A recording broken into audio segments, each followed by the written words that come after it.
Before we get into this episode, we have an announcement. Yes, a couple weeks back, we told you all about our West Coast tour coming up early next year. That's going to take us through Seattle, Portland, LA, and a bunch of prisons along the way. And we just added one more date to the lineup.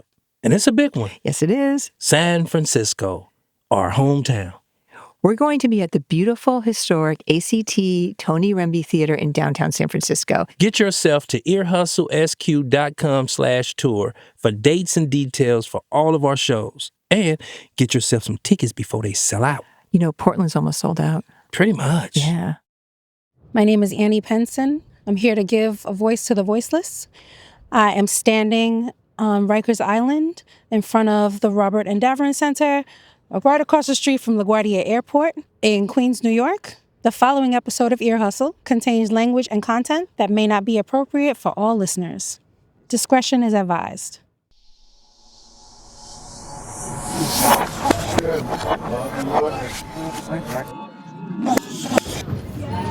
Okay, so the vans are just pulling up. People are walking by thinking that they're famous people. Okay, Mercios are getting out of the vans. We'll get you a little closer, Thank and you'll you. be able to get some of that jingling that you hear. Yeah, right? That sound.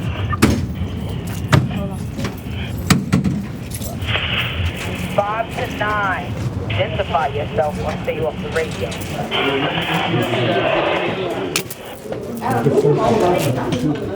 The guys just came in, of course, under heavy escort, and they're on their way up to see their kids.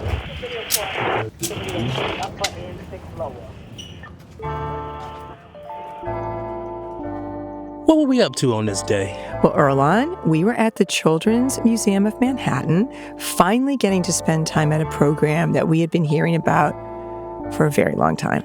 Twice a month, parents who are incarcerated at Rikers are allowed to actually leave the jail. That's right. They get all shackled up, they're put in these vans, and they drive all the way from Rikers Island to the Upper West Side of Manhattan, to the Children's Museum of Manhattan. And they're not wearing their prison uniforms. They are wearing regular street clothes.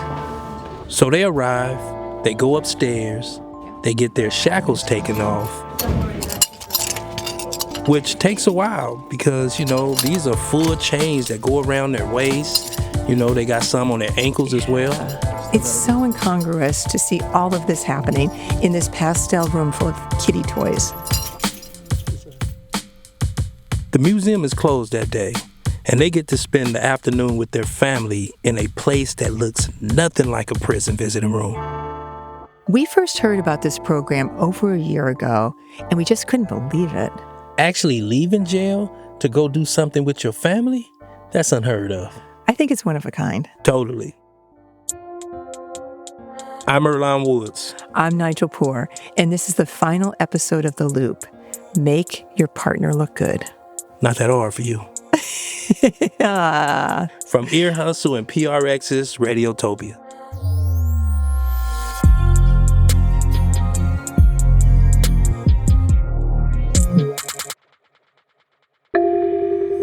A door, a locked door that I can't open. That's the first thing I always see.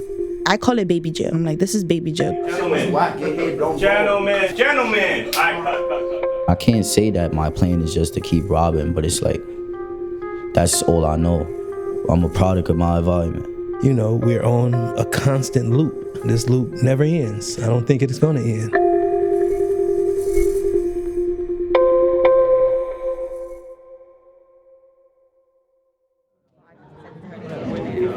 So we have a little flower frame that you guys can decorate with your families. We also have cups that you guys can decorate with your families. And they get to take home the soil and then these hearts, and they'll be able to plant them right in here.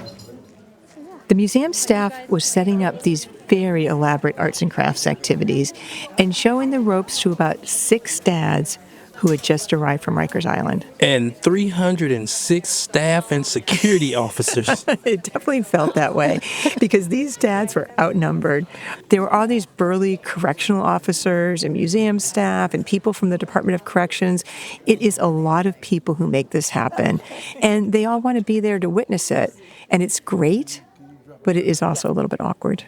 And it's funny because they're in this very kid-focused spot. All bright colors and toys everywhere. All these little areas for kids to play in and climb on. Yeah, like they had this little supermarket area set up, a fire truck that the kids could climb on, and then, of course, that big dragon in the center of everything that kids could feed tiles to and make talk. A is for apple. Bleh. Excuse me.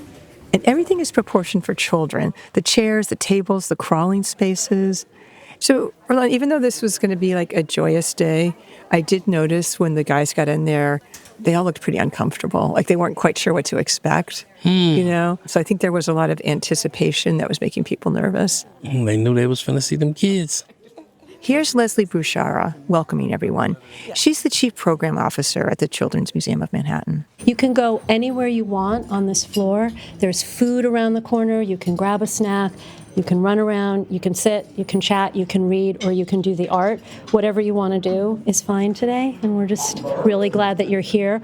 All of the kids are downstairs. And they're going to come up. The staff were really bending over backwards to make this a special day for the families. I mean, we'd been hearing about this food forever. Yeah, I mean, they had a whole spread out here. A table full of sandwiches, like 100+ sandwiches. Different type of sandwiches, turkey, all kinds of Panera bread sandwiches. Yes, and chips and fruit salad, cookies, yogurt, cupcakes, drinks. So much food. So much food. They even had little kid drinks. Even if you'd only spent a week on Rikers, this right here was a feast. I walked up to one of the guys named Jesus. Remember, he was tall, super skinny. He had very scraggly braids, not quite dreads, not quite braids. He had twists. He had twists. He had really bright eyes. Yeah, we wanted to know how he was doing. So, what's going through your mind right now? What are you thinking about? I can't wait to see my son. Until now, the kids and their moms had been waiting downstairs in the lobby, but now it was time to come up. There was this odd music playing. I know it's supposed to be like kiddie music, but I don't know. It was a little strange. And the kids were walking into the room, but it was kind of tentative. Right. They weren't quite sure where to look. Look at that. They didn't know exactly what was going to happen because some of them are pretty little.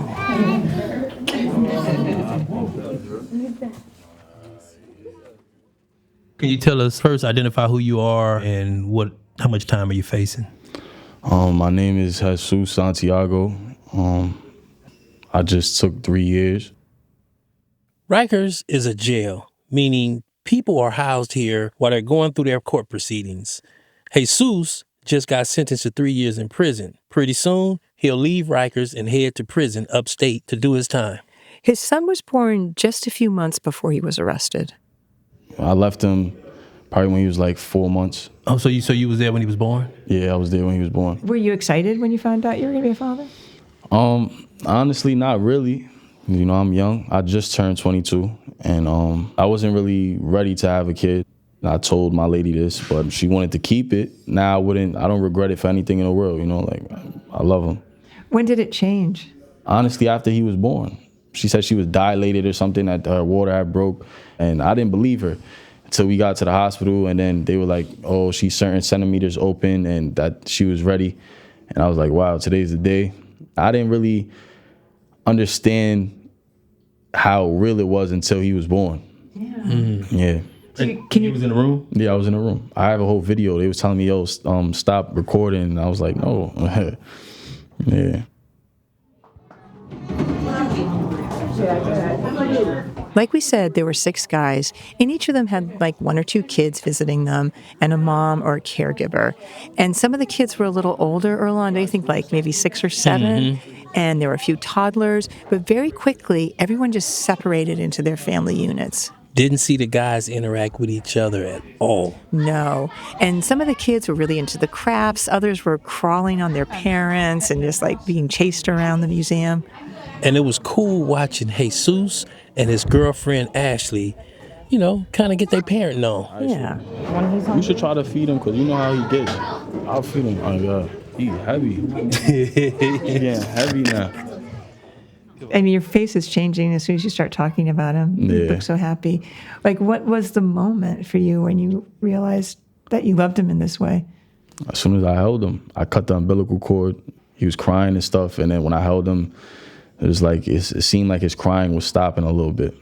And, you know, he was still crying, but I don't know. I felt like I was soothing him some type of way. Did you cry? Yeah, I cried.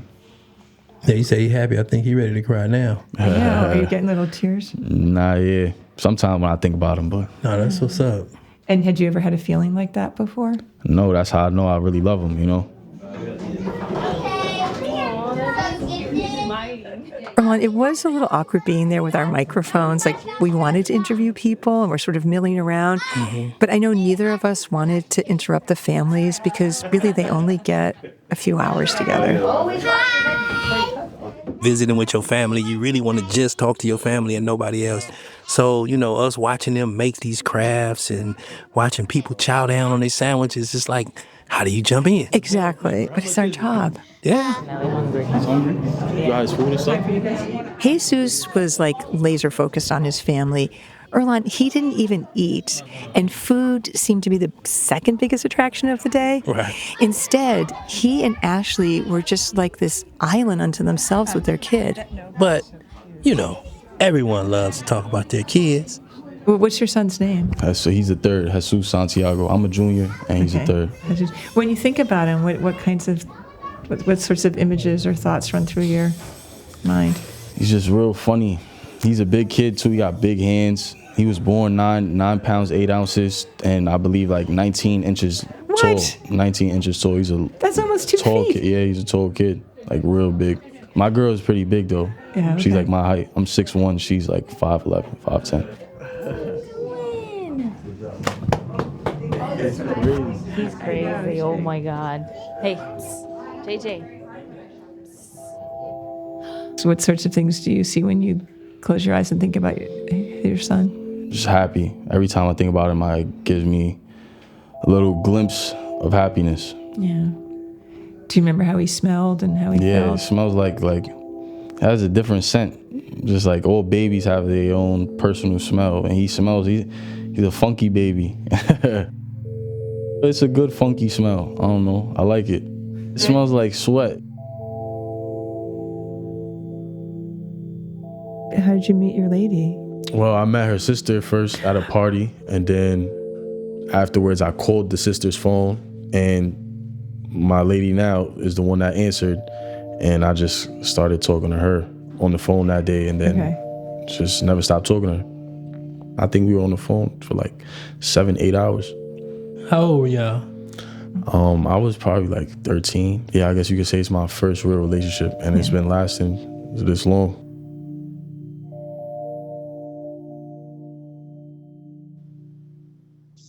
Hi, good morning. I'm so sorry. I had my phone in the living room and I was putting the baby to sleep in another room.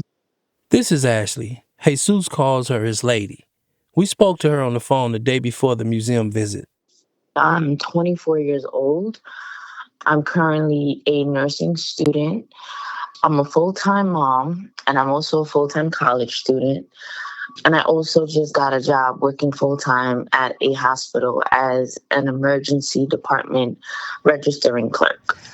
Do you know what Jesus calls you? But he doesn't use your name? Yes, he calls me my lady. And what do you think of that, being called my lady? I mean, I think it's cute. And how is Jesus as a father? How has he been through the whole process of you being pregnant? He's been an amazing dad, and he's also been an amazing partner to me as well. He was there through every step of the way before I gave birth, like during my pregnancy and everything. He got me all my cravings. It would be 2:00 in the morning. I would be like, babe, I want a chicken cutlet sandwich. And he would be like, okay, I'll go to the store and get it for you. So I never had an issue with him during my pregnancy. And then after, he was very, very helpful. We would take turns during the night to give the baby milk and stuff like that so I can rest. I couldn't have asked for a better person to be by my side. The last time I seen him when he was free was March 6th. That day was like a lot of mixed emotions, you know. We were crying. That day we had taken him to court. It was very emotional. It was a sad moment. It was a sad moment, but I try not to think about it too much because I don't want to beat myself up, you know. He didn't even want us to go into the courthouse because, you know, he didn't even want us to see him go in. I told her, I understand y'all want to be here, but I don't want y'all to be there when, you know, I get arrested in the courtroom. And how did you say goodbye to him? Hugged him, kissed him, held him for a little while. And then, let them go in the car. Until now, the only place Jesus could see his family was in the visiting room at Rikers. It's not a good environment that I necessarily want my son in because, first of all, the visiting process, it doesn't take an hour, 2 hours. It takes hours, from 5 to 6 hours. And I don't want to put my son in a situation where he has to be checked. It's just very frustrating. If that part takes 5 hours, how long do you get to visit with him? They only get 1 hour. And then when I went to see him last week, I was only there for like 40 minutes because the baby was getting cranky and it was already like 7:30 at night. And I had gotten there at 1:30. If you think you're going in there and seeing your loved ones within an hour, you're totally wrong. You have to have a clear schedule, no work, no appointments, nothing like that. You have to take a whole day just to go see them. So this program at the Children's Museum of Manhattan is very new. Not just new for the guys, but for the families too. Like, this has to be like a privilege for them to let inmates leave the facility, because I don't think I've ever seen or heard of a correctional facility let inmates actually leave and go spend time with their families. I haven't either. He was looking like... Yeah, you see him, right? He does. What is that? I don't know. He just gets crazy. He clenches his fists and he makes dinosaur noises. I'm curious, when when his time is done, what's your vision? What's your fantasy of what's going to happen after that? Our plan, we already spoke about it, is we're going to stay upstate. We're not coming back down to New York City. One thing about Jay, he's someone who you can call for anything. And sometimes I feel like his friends would in a way take advantage. And I'm like, babe, people sometimes see the good in you and they want to use that against you.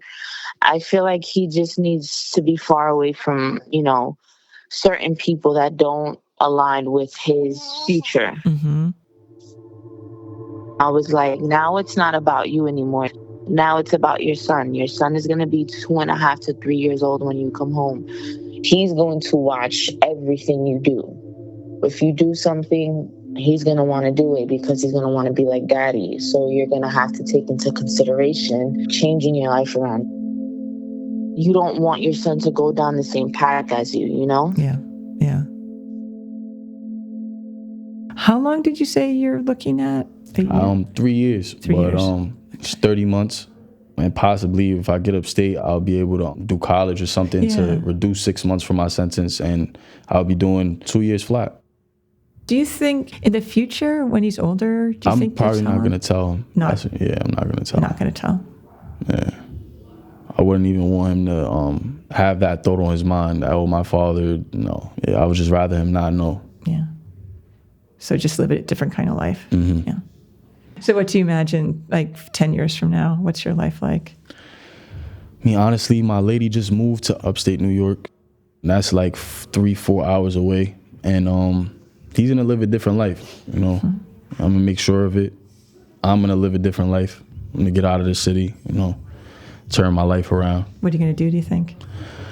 Definitely pick up a trade. I already have my OSHA 30 and my, I forgot what it's called, I believe silica license. Okay. My safety's SST card, I got that too.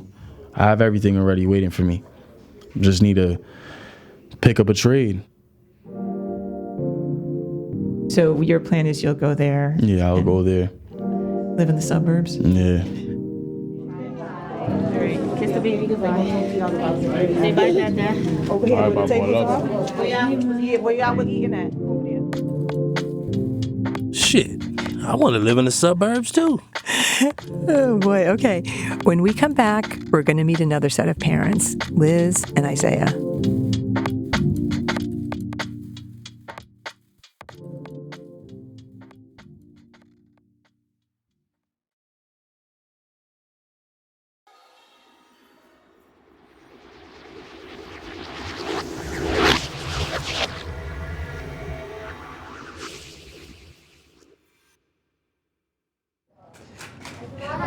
And do they know why they're here? Yeah. Yeah. Okay, because we didn't know if they did or didn't. Yeah, they got a synopsis. I actually spoke to Isaiah this morning, so he asked me if I was coming. I'm like, we'll be there. He's excited. He's like, we're gonna be running around, and I'm like, have at it. I said, you're gonna have both of them, so I'm just gonna be sitting to the side, minding my business, and hopefully take a nap, because I'm tired. I'm not gonna lie. This is Liz. She and her 2 daughters, along with other moms and their kids, are sitting in a little room near the entryway of the Children's Museum, playing with puzzles and magnetiles and waiting for the announcement that they can head up and see their dads. Say hi. Hi. Hi, what's your name? Nova. Nova, I'm Nigel. 2 N names. Nova and Nigel. Nice to meet you. Nice to meet you. Very nice to meet you. How old are you? 7. Oh. Does that mean you're in first grade? No, 2nd. Don't be downgrading me. Oh my goodness, I'm sorry. I should know because my grandson is 6 and he's in first grade. You like school? Yes. That's what's up. Do you like having your picture taken? Yes. May I take your picture? I'm giving you sassy vibes. Very sassy. Cheese. Just like with Ashley, we called Liz on the phone the day before to get to know her a bit. Our producer, Amy, kicked off the conversation. And Erlon, who are the hosts of Ear Hustle, so they're going to do most of the talking. But we are recording this, and I'm really grateful to you for making the time for it. How are you doing? Hi, morning. I'm doing okay. I'm okay. Okay. This was getting off to kind of a rocky start, right, Erlon? I mean, we knew we had an appointment with her, but it was hard to tell if she actually wanted to talk to us or not. So thank God Amy was there as our buffer. Are we catching you at a rough time, or is this all feeling a little stressful with the what's going on?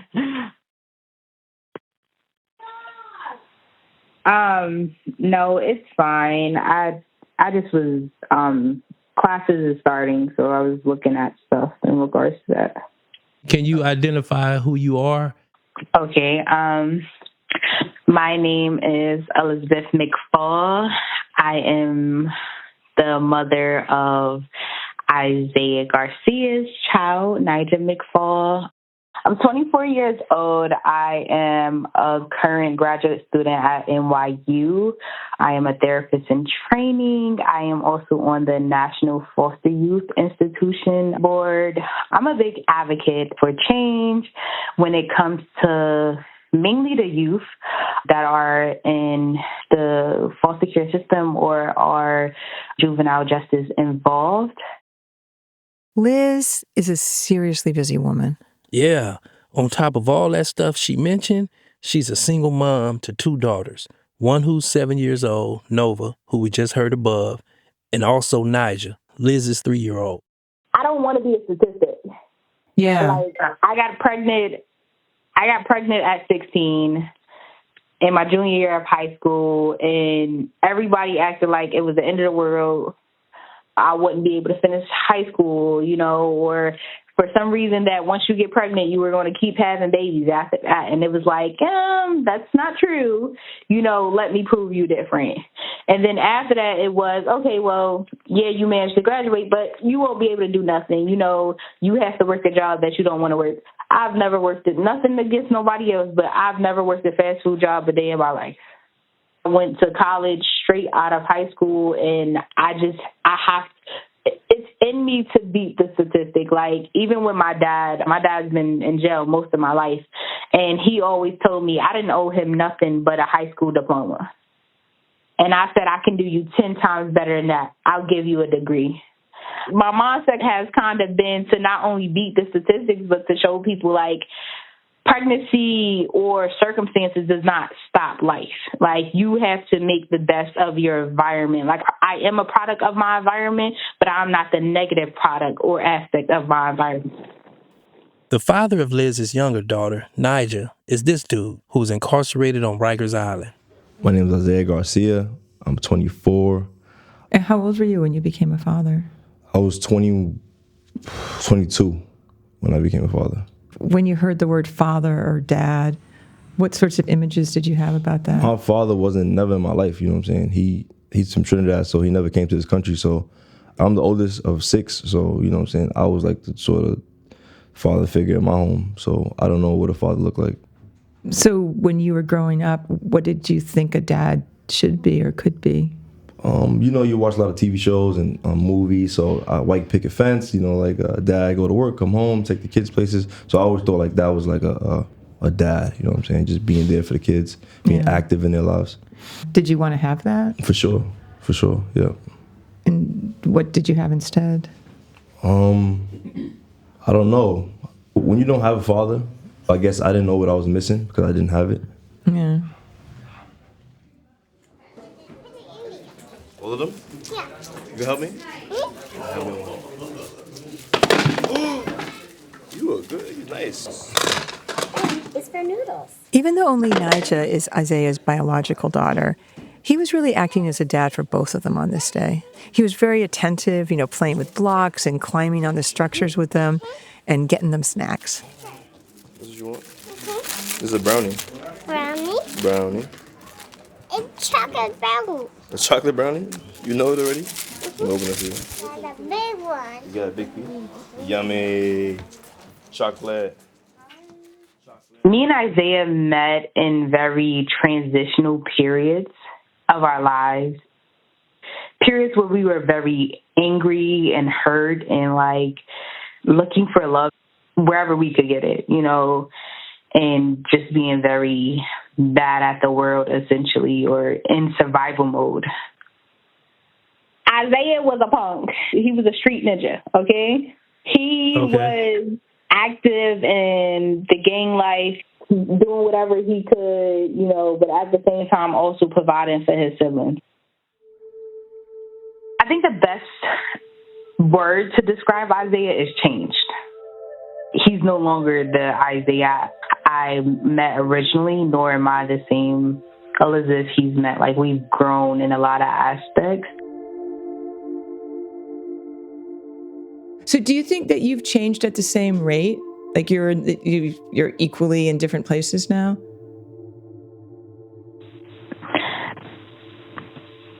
I would say, for me, I had to grow a little faster than he did. And that's only because our daughter is Isaiah's first child, but our daughter is my second child. And for me, I was a teen mom who was also in foster care, so I had no choice but to grow up to be, you know, essentially my own support system, which at one point in time led me to disconnecting from Isaiah.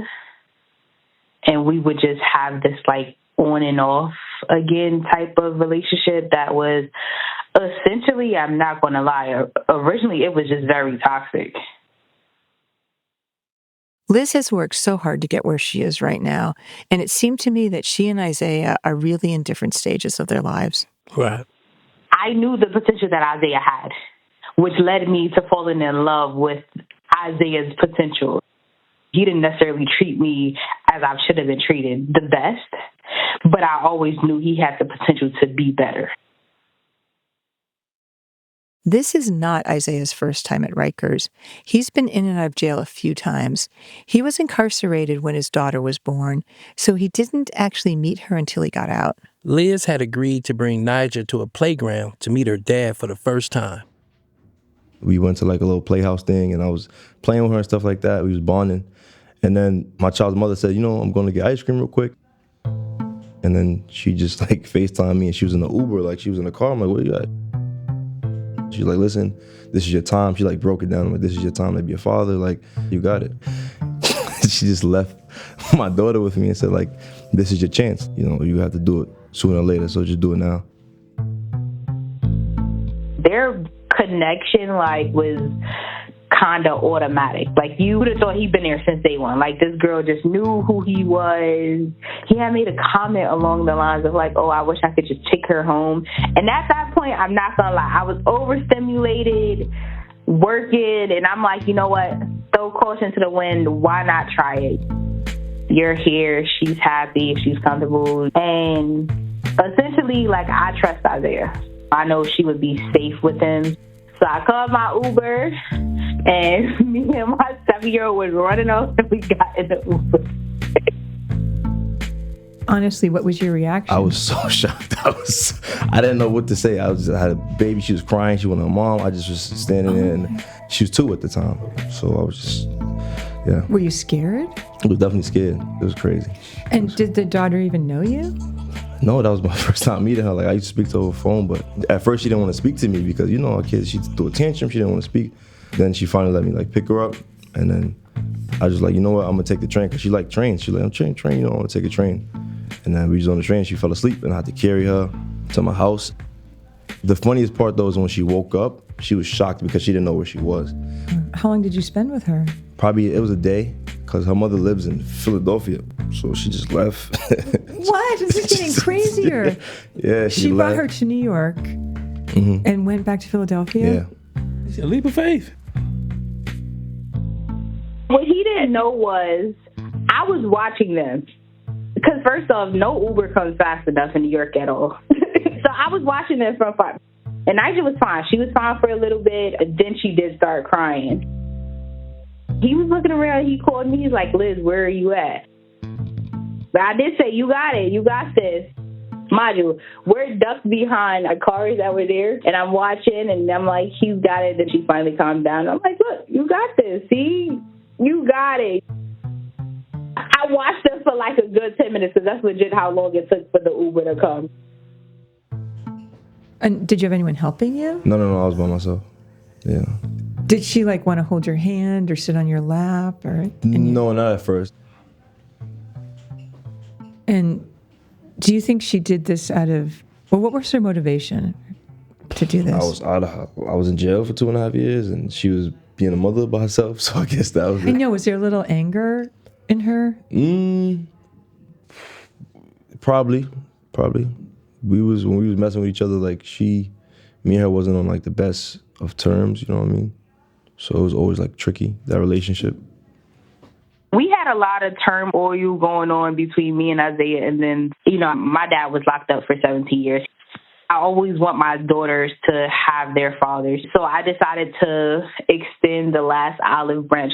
It was just like, you either step up now or I'm gone. Like, you just won't never have access, because I believe that a inconsistent parent hurts more than an absent parent. So was this plan the therapist in you thinking like, okay, this is going to be a good way to give him the opportunity to step up? No, I was overstimulated and I needed a babysitter.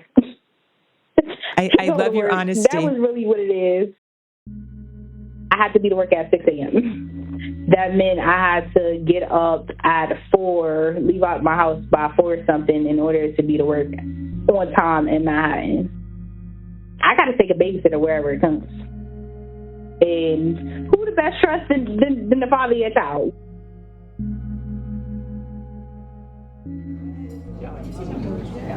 Did you see what Liz did? What did she do? She handed off the kids and then she took off. Where's she at? She's over the food. As she should. Liz, this seems like this story, you've done this before. Yeah, funny. What? Listen. My suggestion is, right? Next time, we get some cots, right? That way I can go take a nap. And they on duty. I just need some me time. Just this little, my little suggestion. Nige, I think the parent that's not incarcerated does a lot of overtime work. Oh, yeah. I mean, basically, they're single parenting, and especially with 2 kids. So, although this visit to the museum is absolutely wonderful, it's also a lot of work for them. Yeah, I mean, Liz had to miss a class, take her kids out of school early, get herself all the way from Philadelphia to Manhattan. Yeah, it's a huge lift. Yeah. And for like Jesus and Ashley, who have this really close relationship, they're both getting something like tremendous out of it. But for Liz, who has pretty complicated feelings for Isaiah, I don't know, for people who are in that kind of, relationship, I wonder what else the museum could do for those moms. Yeah, well, Liz just said, hey, I wish they had a cot somewhere here quiet where I can just take a nap. I mean, I know she was exhausted, but it was clear this day was also important for her. Like, when they're all together, they laugh, they interact, they play around. So that's all I want. Like, I didn't get that. I got that up to a certain age with my dad, and then he was gone. 29. Some stuff is in here, 29. Oh, this is a potato barrel? That's what you want? What is this, a plum? And then you get 2 pickles. We got 2 pickles, baby. We already got it. Thank you. Get one. All right, I'm going to get one. $2. As you sit here now, what are you facing? Like, a gang indictment, so conspiracy, bunch of charges, murder and stuff like that. So I'm just here, you know what I'm saying? But can you say how much time you're facing? Just probably life. Erlen, we just have to stop here for a minute because I think this might go past people. He just said he's facing life. He threw it off like it was nothing. I think the only reason we're hearing it like that is because he's been living with this for a minute, so it's just another conversation to him, but us, it's jarring. It's like, oh, what? Yeah. How are you thinking about being a dad if the worst case happens? I'm I have a super airtight relationship with God, so I just keep my faith and I don't worry at all, you know what I mean? Really? Yeah. I mean, so let's say you end up getting 20 years. Yeah. I mean, how do you imagine being a father? Can you be a father? I feel like no. To be honest, like a real answer. I mean, you could try, but I feel like being active, like physically there, is like a very important piece of being a father. So what is the right thing for a birth father to do in that situation? Call the most you can, send letters, pictures the most you can. Just send your daughter stuff to do. Like, oh, you do this and I'll do this, or just read her books over the phone. Whatever you could do, just be as active as you can. And let's make a circle now, it's time to start. Let's make a circle now, it's time to start. What's up? Can I ask you just what's happening right now? Oh, it's 20 minutes left. Are you ready to go? I've been ready to go. Yeah. My body hurt. I'm tired. Yeah, I know you are. And I still got to drive back, and there's nothing but rush hour traffic, so. He enjoyed it. They enjoyed it. It's not about how I feel. It's about how they feel, so. It's not for me. It's for the kids. I'm just the person that has to bring them. But I'm from the looks of it, my co-parents enjoyed his visit, so that's what matters. I just needed a nap. Come sit, friends. Come sit. Until now, all the families have been kind of playing on their own. But at this point, the mood in the room was starting to shift a little bit. The staff was pulling everyone together for group stuff, like blowing bubbles and playing this parachute game.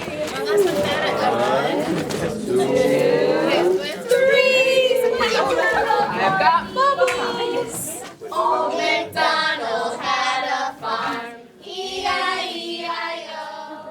Yeah, and this was deliberate. I mean, the kids didn't know it yet, but this was the end of the day. So the staff was doing everything they could to end on like a peaceful, positive, supportive note, make the transition less painful. I think so. All right, my friends, we have one more minute. Just one more minute to play. Thank you, Daddy. You're welcome, baby. It's your brownie. You love it? Gotta figure out what it's there. And let's go. Here, baby. You got a high five. He got his bubbles. It's playground. All right, we're gonna bring you guys downstairs. I see you. I see you. Hi. Over here with the tablecloth. All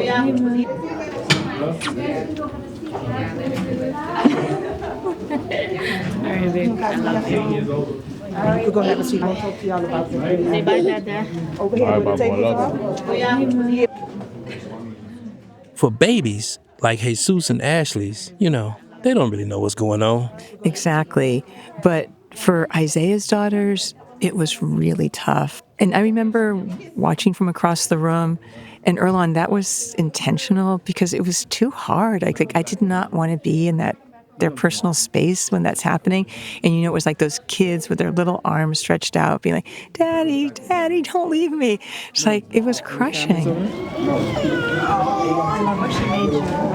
You guys come have a seat. I'll sit down. We'll chat with you for just a minute. So the kids left, and after that pretty difficult scene, the guys lingered for a little bit. They did a debrief with the staff, and then it was time to get shackled up again, loaded into the vans for that trip back to Rikers Island. Before that, we had a quick check-in with Isaiah. So, after it's all said and done, man, what are your thoughts? How you feeling? You all right? I'm pretty sad, I'm not gonna lie. I feel like I just got torn apart from my daughter, you know what I'm saying? I'm just thinking she's young, so she don't really understand the aspect of what's going on. She just feel like I don't want to hang with her like after this, you know what I mean? So that's probably the hardest part, but I'm glad I got to see her and play with her and talk to her. She was telling me, I want to go to your house after this, we go in the park. Like, she had stuff in her mind planned, you know what I'm saying? So. Yeah, is it worth doing even though it's sad? It's like a yes and no, I really can't. You seem pretty heavy. Yeah, it was a lot. Mm-hmm.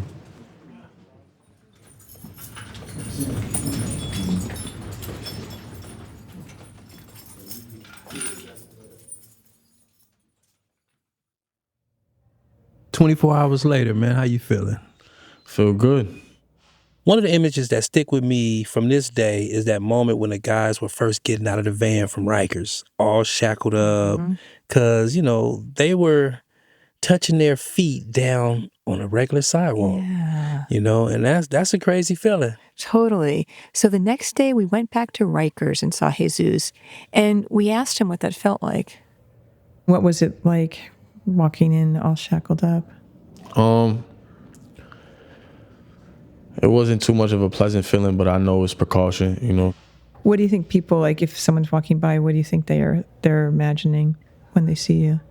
Probably the worst, but I'm not even such a bad guy. It's true. And you've been to all these places before? I've never been there before, but I've definitely been in the city before, so. What sorts of things caught your eye? Everything, seeing other people that don't work in the facility. Mm-hmm. Just seeing their mannerisms, like them bringing in groceries and. Yeah, what kinds of mannerisms did you notice? I seen somebody yelling at their dog, telling them to sit, and I was like, I didn't see that in a while. It was funny. When you get out, what do you think the biggest challenges will be for you? I mean, last time when I came home, my biggest challenges was just getting used to, easing up around everybody, like speaking and stuff like that. Like, in here, I'm kind of like more to myself. I don't really like talking to too many people. I'm not going to engage in conversation at all, like, really. So out there, it's just like basically getting used to starting conversation or something. Like, I'm not really good at that. Yeah, that can be hard. Why do you think that is? I don't know. I guess because you spend so much time in here not trying to start conversation with people. What's a good way to start a conversation with somebody? I mean, I don't know. Like, imagine you wanted to start a conversation with one of us. I wouldn't know where to start. Well, try. See what you think. It's like the opening question or the opening statement is just like it's not really there in my mind. It's just always been like that. Yeah. I guess because before growing up too, I didn't really engage in a lot. I don't talk to strangers. Is it like a danger thing or not interested It's not a danger thing. I mean, I guess you could say it's not like really like too much of an interest. I don't feel the need to start conversation with somebody I don't know unless it's beneficial. That sounds bad, but Like, I don't really engage in conversation that's meaningless. So Yeah, I hear what you're saying. But then, how do you know if there's something meaningful there if you don't? exactly. And then I'm not so creative. So my opening statement or opening question might be like completely like something that wouldn't even lead to a conversation that's going to be meaningful. Can you come up with one conversation starter question? Just one. What was everybody's prior situation before this job? You said you did almost close to 3 decades. Correct. Incarcerated. Correct. And you came home and you got into this? Or No, actually, we started this prior to me getting out. This is literally what got me out. Yeah. I had a life sentence, and once this thing started, it became huge, and the governor was like, yeah, get out of here. That's great. So, and I've been home 6 years now, or a little over 6 years. I know that feels good, right? Oh, it feels wonderful. Yeah. It's like watching them uncuff individuals. I say, man, that shit's still eerie. It's still hard to see that shit because I was there. I was in line just like that. So it's still a little uncomfortable. Yeah. You know, and I walk into prisons a lot nowadays. I think walking into prisons for me is more of a reality check to keep myself in check. Yeah, definitely. Okay, you did great. So now start a conversation with me. What was your occupation prior to this job? I'm a professor. Okay. Professor is in college, right? Yep. Of course.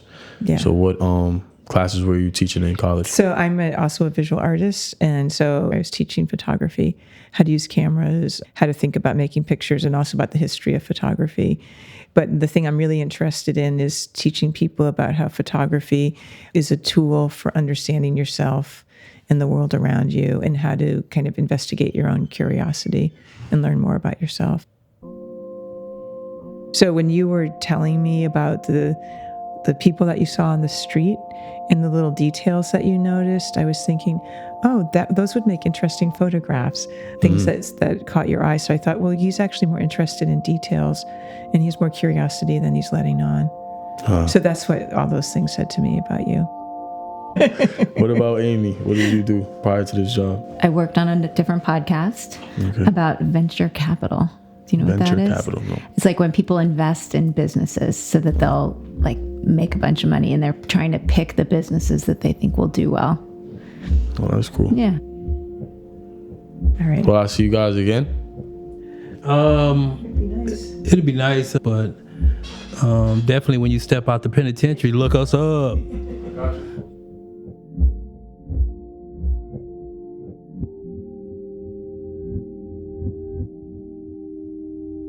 This is the last episode of the series, and I like going out on this Jesus tape because it was such a sweet interaction early on.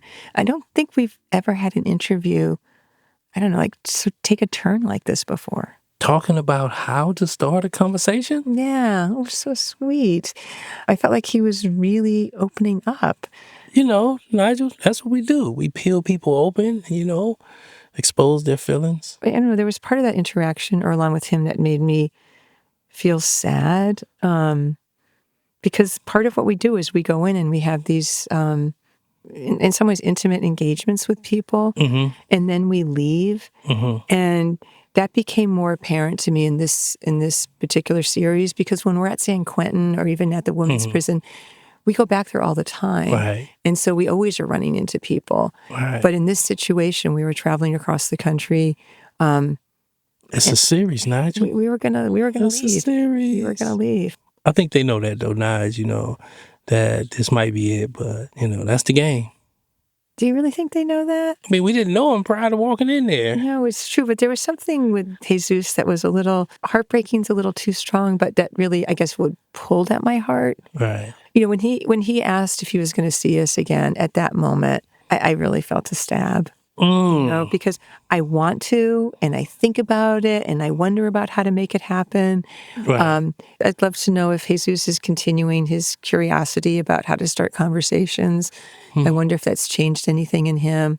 I would love to listen to this episode with him and his lady and Isaiah and Liz and hear their response to it. But I think you and I both know it's pretty unlikely. And sometimes I guess it makes me feel melancholy about what we do. I don't know. I don't know if I be feeling that way. Mm-hmm. You know, I think I feel more like, okay, we're here to low-key shine a light in a dark place. Yeah. So I think maybe we probably not gonna see these cats again, but we gonna do our best to make this episode a cool story. I really hope those small moments we had with Jesus, and actually with all the kids from Drama Club, like Tommy, the two Yayas, Keisha, that those moments have a positive impact on them. And I hope what Josie, the founder of Drama Club, said, is something we can believe in, that the ephemeral interactions really are valuable.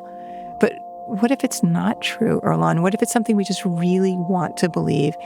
And I don't know. I worry that actually maybe we're going to be just two more people in the lives of these young incarcerated folks that have let them down somehow. You quote Josie, I'll quote Caesar. It's all about the attempt. Thank you. Thank you.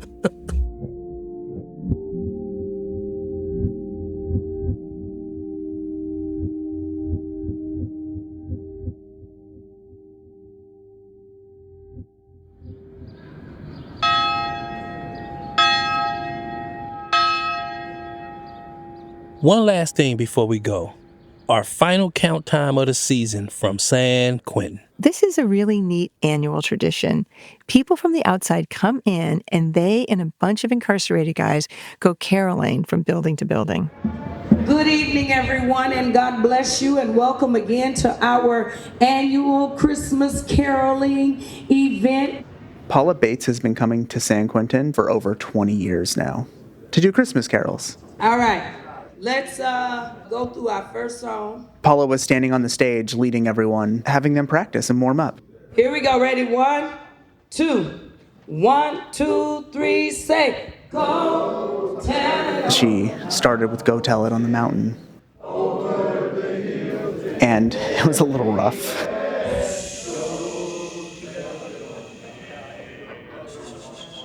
Paula kindly shushed everyone and gave them a little lesson.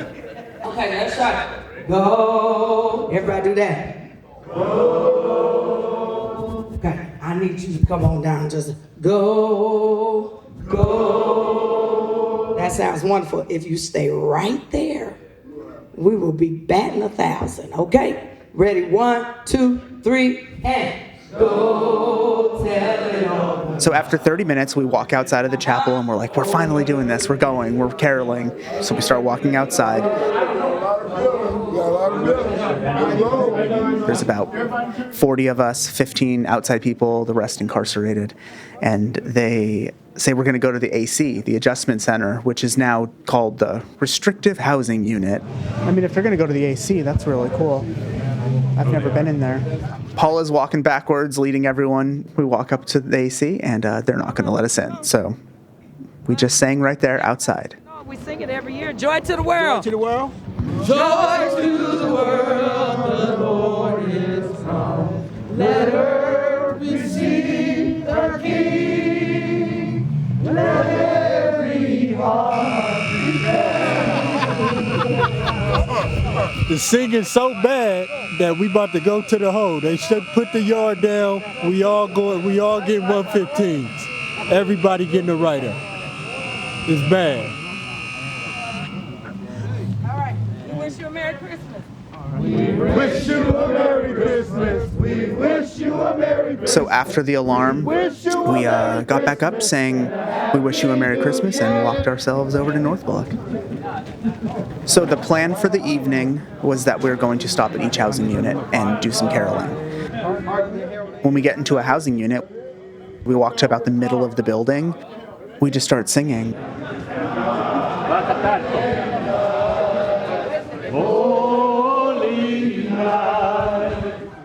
Once you start singing, that's when people stop and start looking over the tiers, and you can only see their heads leaning over the bars because of how tall it is. All 5 tiers up. Some were annoyed, but not many.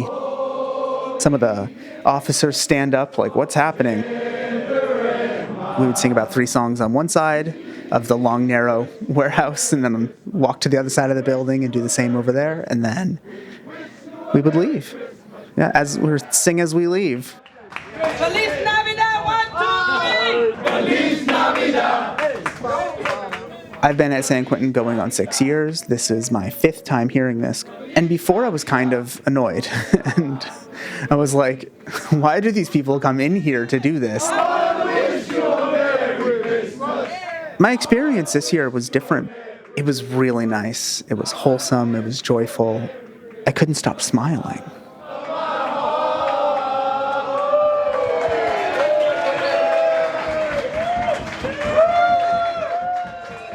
This is Tony Tafoya reporting from South Block for Ear Hustle.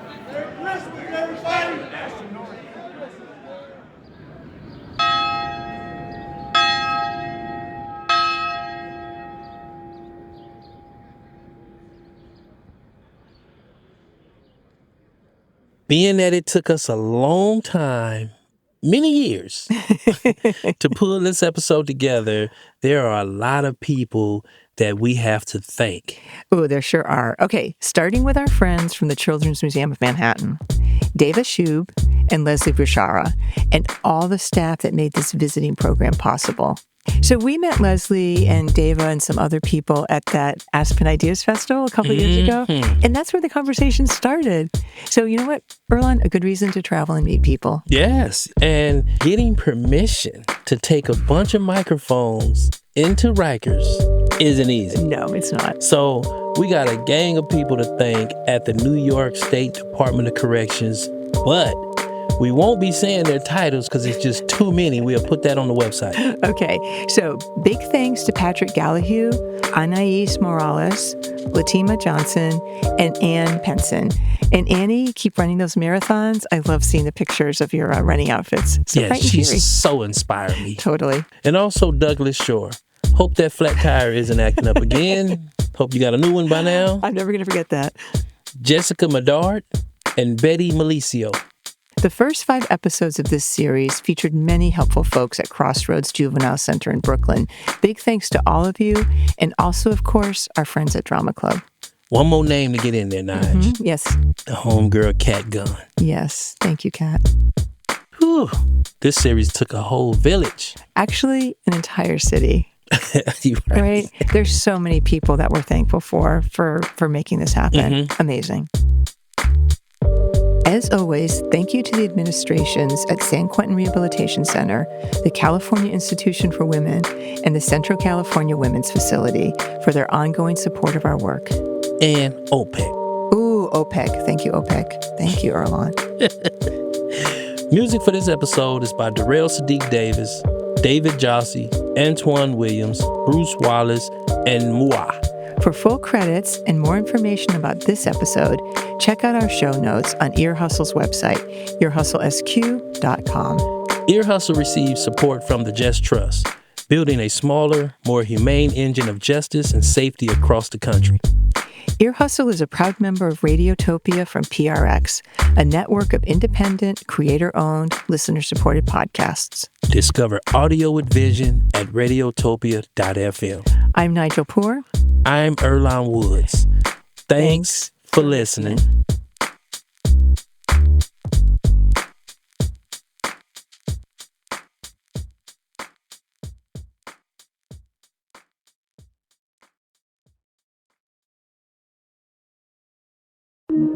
Radiotopia from